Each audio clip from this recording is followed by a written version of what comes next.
চিত্তদা, আজকে তৃতীয় ডিভিশনে 5টা ম্যাচ ছিল, 5টা ম্যাচই হয়নি, রেফারি যায়নি, দায় কার?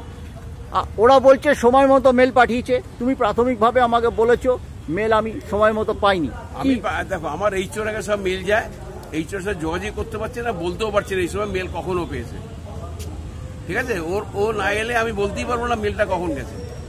তখন তো তুমি ফোনে বলেছো। তখন তারপর তো আমি বলছিলাম আমার মেলে ছিল না, কিন্তু ওর মেলে যেহেতু সিআরএ মেল ওর কাছে আছে, ওই বলতে পারবে। না, মেল কি তোমরা দুজনেই পাও?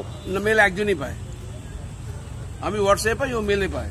আচ্ছা, হোয়াটসঅ্যাপে তুমি কোনো মেসেজ পাও না? হোয়াটসঅ্যাপে কিছু মেসেজ পাই, অ্যাকচুয়ালি মেলেই পাঠায়। আর কোনো ব্যাপার নেই, একটা খেলা আবার কি হবে, কি করা যাবে। হ্যাঁ, কিন্তু এতগুলো টাকাও তো নষ্ট হলো, প্লেয়ারদের হয়রানি হলো, জল বৃষ্টি, বাচ্চাদের খেলা, যেখানে এজ গ্রুপ। সে কি করা যাবে, একটা মিসগ্যাপ হয়েছে হয়তো কোনো কারণে। এই মিসকমিউনিকেশনটা তো আগে হতো না, তুমি তো অনেকদিন ধরেই তো সিআরএর আগেও সচিব ছিলে। না না, আগে অনেকবার হয়েছে, কতবার হয়েছে, কি বলে তুমি? তোমার আমলে কিন্তু হয়নি। আরে কারো আমলে এটা হয়েছে, এরকমও ঘটেছে রেফারির কাছে আর্ধেক সময় গিয়ে খেলা বন্ধ হয়ে গেছে, তো কি করা যাবে?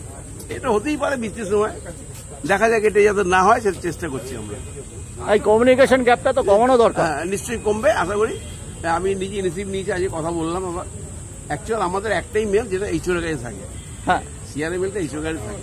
মেলটা কি একাধিক জনের কাছে আসা উচিত? না না, একজনের কাছে, একজনের থাকে, কিন্তু এইচওর কাছে।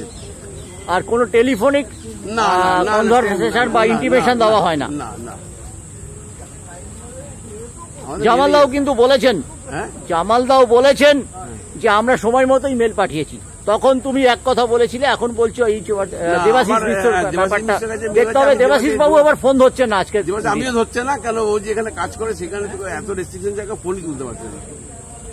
অন্য সময় দেবাশিস দাও ফোন ধরে, না না, কিন্তু এই ব্রিফহাট কাম্য নয়। এ তো 100বার না, আমরাও বুঝি, এটা শুনতেও বাজে লাগে, আর টিমেরও অনেক প্রবলেম হয় জানি আমি, যাতে না হয় আমি নিশ্চয়ই দেখবো, এটা তো বলতে পারি। ঠিক আছে।